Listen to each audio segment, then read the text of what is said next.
Sir মই অপূৰ্ব বল্লভ গোস্বামীয়ে আজি নুমলীগড় শোধনাগাৰৰ ওপৰত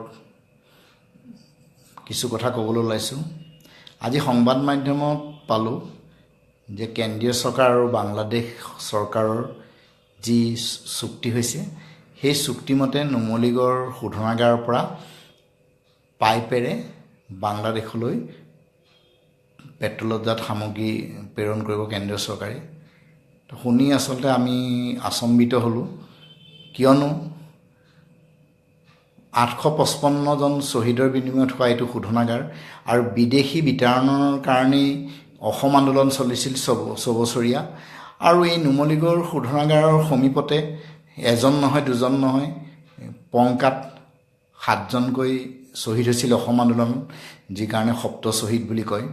গতিকে তেজৰ বিনিময়ত হোৱা এই শোধনাগাৰটো যিটো তৈলজাত সামগ্ৰী পাইপেৰে কেন্দ্ৰ চৰকাৰে বাংলাদেশলৈ প্ৰেৰণ কৰা যি আঁচনি লৈছে বা যি চুক্তি স্বাক্ষৰ কৰিছে আজি সংবাদ মাধ্যমত পাই আমি আচৰিতে হৈছোঁ। আচলতে কেন্দ্ৰ চৰকাৰৰ যদি অসমৰ প্ৰতি এনেকুৱাই মনোভাৱ থাকে তেতিয়াহ'লে আমি এইটো মুকলিকৈ ক'ব পাৰোঁ, কাৰণ শ্বহীদৰ যিটো সন্মান, আজি সেই শ্বহীদৰ সন্মান মানে শ্বহীদক আচলতে ভেঙুচালি কৰিছে কেন্দ্ৰ চৰকাৰে। কাৰণ আমি যেতিয়া চৰকাৰখন গঠন হোৱাৰ পাছতে বহুখিনি কথা ওলাইছিলে, জাতি মাটি ভেটিৰ কথা কৈছিলে, কিন্তু এই নুমলীগড় শোধনাগাৰ শ্বহীদৰ শোধনাগাৰ আৰু অসম চুক্তিৰ ফচল, এই শোধনাগাৰৰ পৰা তেওঁলোকে পাইপেৰে বাংলাদেশলৈ যিটো তেল সৰবৰাহ কৰিব খুজিছে, আমি আচলতে ধিক্কাৰ দিছোঁ এইটোত। কিয়নো আমি পূৰ্বতেও লিখিছিলোঁ এই কথা, আমি সংবাদ মাধ্যমত পূৰ্বতে অৱগত কৰিছিলোঁ। এইটো 16 চনৰ কথা। সেই সময়ৰ এতিয়া বৰ্তমান তেওঁ নাই, যিজন পৰিচালক সঞ্চালক আছিল পদ্মনাভন, তেওঁ নুমলীগড় শোধনাগাৰৰ যি প্ৰডাক্ট লাইন শিলিগুৰিত তেওঁলোকৰ যি মাৰ্কেটিং টাৰ্মিনাছ আছে, শিলিগুৰিৰ পৰা বাংলাদেশলৈ প্ৰেৰণ কৰিছিল, তাকো তাৰমানে লোকচান ভৰি। আমি সেই সময়ত সংবাদ মাধ্যমত বাতৰি পৰিৱেশন কৰিছিলোঁ এই বিষয়ে। আৰু এইটোতো কেন্দ্ৰ চৰকাৰেও জানে, কাৰণ নুমলীগড় শোধনাগাৰটোৱে যি আজি লাভৰ মুখ দেখিছে, কেন্দ্ৰ চৰকাৰৰ যিটো এক্সাইজ ডিউটি এইটো 50% ৰিবেট দি আছে, এইটো মানে শুল্ক কৰ যিটো, কাৰণ এইটো শোধনাগাৰৰ লগত যিহেতু এটা অসমবাসীৰ আৱেগ আৰু শ্বহীদৰ শোধনাগাৰ হিচাপে নুমলীগড় শোধনাগাৰত কেন্দ্ৰীয় চৰকাৰে 50% এক্সাইজ ডিউটি সদায় মানে মাফ কৰি আহিছে, যাৰ কাৰণে শোধনাগাৰটোত লাভৰ মুখ দেখিছে।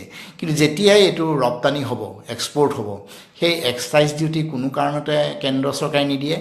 আমি খালি মাত্ৰ শুনিছোঁ যে $4 পৰা $6 কিছু টকা বাংলাদেশে দিব, কিন্তু এই $4 পৰা $6 যিটো দিব সেইটোৱেতো এইটো ৰাহি কেতিয়াও পূৰণ কৰিব নোৱাৰে।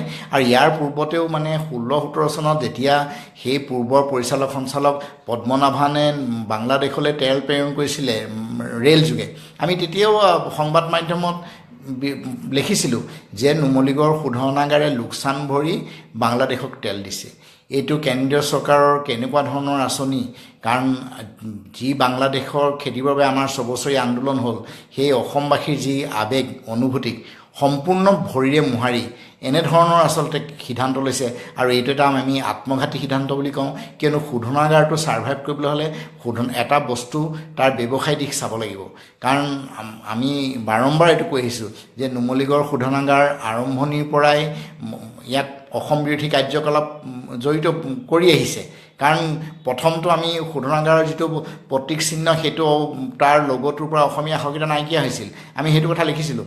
আজিলৈকে কিন্তু সেই প্ৰতীক চিহ্নটো অসমীয়া আখৰকেইটা তেওঁলোকে নলগালে।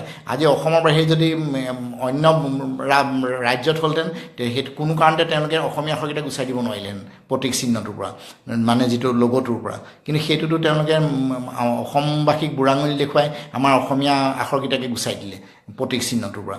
ইয়াৰ পৰৱৰ্তী পৰ্যায়ত আমি তেতিয়াও 2005 চনত দাবী কৰিছিলোঁ, যেতিয়া তেওঁলোকে মানে শোধনাগাৰৰ এডাল প্ৰডাক্ট পাইপলাইনে শিলিগুৰিলৈ যেতিয়া নিছিল মাৰ্কেটিং টাৰ্মিনেছ কৰিবলৈ, আমি বাৰম্বাৰ কৈছিলোঁ এই মাৰ্কেটিং টাৰ্মিনেছ হ'লে অসমৰ সীমাত হওক, বস্কিহাটত হওক, নহ'লে শ্ৰীৰামপুৰত হওক, আৰু নহ'লে কোকৰাঝাৰত হওক, মানে অসমৰ সীমাত হওক।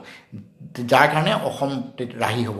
কিন্তু তেওঁলোকে অসমবাসীক সম্পূৰ্ণৰূপে প্ৰতাৰণা কৰি শিলিগুৰিত 900 কোটি টকাৰ ব্যয়েৰে মাৰ্কেটিং টাৰ্মিনাছ বনালে আৰু তাত এতিয়া সম্পূৰ্ণ পশ্চিমবংগত টেক্স পাই আছে প্ৰায় বছৰি 700-800 কোটি টকা।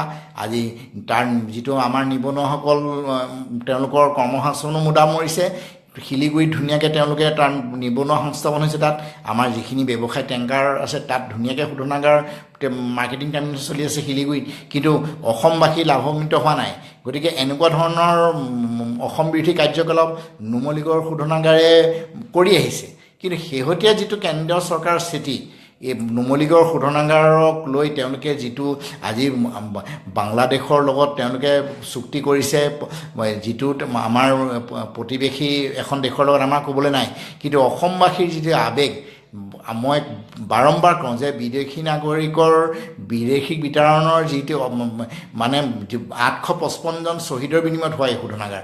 গতিকে এই বিদেশী নাগৰিক আন্দোলনৰ পিছত চুক্তিৰ ফলত হোৱা সেই শোধনাগাৰটোক তেওঁলোকে এনেকৈ ধৰণে অসমবাসীক ভেঙুচালি কৰি পাইপেৰে শোধনাগাৰৰ পৰা বাংলাদেশলৈ তেল লৈ যাব, তাকো শোধনাগাৰটোৰ লোকচান ভৰি, এইটো জাতিটোৰ বাবে এটা দুৰ্ভাগ্য বুলি ভাবোঁ। আৰু আমি চাইছোঁ অসমত সকলো সম্ভৱ, কাৰণ কিয়নো যেতিয়া প্ৰডাক্ট পাইপলাইন লৈ শিলিগুৰিৰে গ'ল, আমি তেতিয়াও সংবাদকৰ্মী হিচাপে আমি এই কথাটো লিখিছিলোঁ আৰু আমি আশা কৰিছিলোঁ যে অসমৰ জাতীয় সংগঠনে এই ক্ষেত্ৰত গৰজি উঠিব বা কোনো কাৰণত শিলিগুৰিত মাৰ্কেটিং টাৰ্মিনেছ বনাব নিদিব। কিন্তু দেখা গ'ল শোধনাগাৰৰ এই অসম বিৰোধী চক্ৰটোৱে লৈ গ'ল তেনেকৈ ধৰণে পাইপলাইনডাল নি শিলিগুৰিত মাৰ্কেটিং টাৰ্মিনেছ কৰিলে। আৰু 16-17 চনত চেকা চুবুৰীয়াকৈ, আচলতে আগৰ পৰিচালক সঞ্চালকজন যিহেতু তেওঁ অসমীয়া নাছিল, কাৰণ তেওঁৰ দিনত বহুখিনি আমি দুৰ্নীতিও খবৰ পাইছিলোঁ, কাৰণ সেই পৰিচালক সঞ্চালকজনে কেন্দ্ৰক আচলতে ভালৰি বোলাবলৈ তেওঁ লোকচান ভৰি বাংলাদেশলৈ ৰে'লযোগে তেল মানে ৰে'লত তেল প্ৰেৰণ কৰিছিল। আমি তেতিয়াও এইটো কথা সংবাদ মাধ্যমত লিখিছিলোঁ। কিন্তু আজি যেতিয়া সংবাদ মাধ্যমত দেখিলোঁ যে নুমলীগড় শোধনাগাৰৰ পৰা পাইপেৰে বাংলাদেশত তেল দিব, তাৰমানে এইটো সম্পূৰ্ণ অসমবাসীক আচলতে কেন্দ্ৰীয় চৰকাৰে এটা মানে বিশ্বাসঘাতক বুলি কওঁ।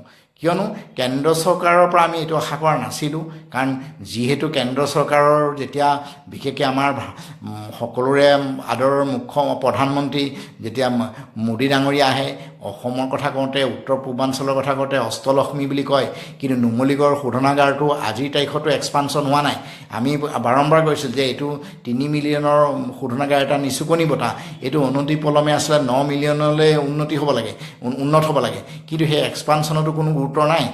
কিন্তু তেওঁলোকে ধুনীয়াকৈ আজি অসমবাসীক ওলাই কৰি আমাৰ আৱেগ অনুভূতিক সম্পূৰ্ণ ভৰিয়ে মোহাৰি তেওঁলোকে বাংলাদেশলৈ পাইপেৰে তেল তাৰমানে প্ৰেৰণ কৰিব। ই এটা জাতিটোৰ বাবে দুৰ্ভাগ্যজনক। মই ভাবোঁ এই ক্ষেত্ৰত যিহেতু আমাৰ বৰ্তমানৰ মুখ্যমন্ত্ৰী, আমি যাক আচলতে জাতীয় নায়ক হিচাপে আমি আখ্যা দিছিলোঁ, আমি সেই সময়ত যেতিয়াই অসমত বিজেপি চৰকাৰ গঠন হৈছিল তেতিয়াও তেওঁলোকে শ্বহীদসকলক সন্মান দিছিল, শ্বহীদৰ পৰিয়ালক নি গুৱাহাটীত তেওঁলোকে এককালীন সাহাৰ্য দিছিল।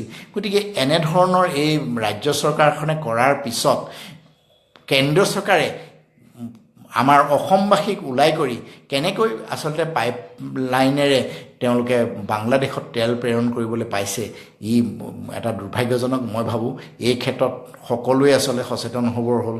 মই এইটো এইকাৰণেই আজি আপোনালোকক ক'ব বিচাৰিছোঁ, কিয়নো এনেধৰণে আচলতে আমি যদি সদায় আমাক যদি এনেধৰণে প্ৰতাৰণা কৰি থাকে, আমি পূৰ্বৰ পৰা কৈ আহিছোঁ যে অসমক সদায় কেন্দ্ৰৰ মাহিৰাই দৃষ্টি হৈ যদি আমি 1901 চনৰ ডিগবৈ শোধনাগাৰৰ পিছৰ পৰা যদি মই চাওঁ, যেতিয়াই 62 চনৰ চীনা গণ্ডগোলৰ পিছত যে অসম আচলতে চীনাই যিকোনো সময়ত আক্ৰমণ কৰিব পাৰে, তেওঁলোকে পৰিকল্পিতভাৱে বাৰুৰণিলৈ খাৰুৱা তেল লৈ গৈছিল।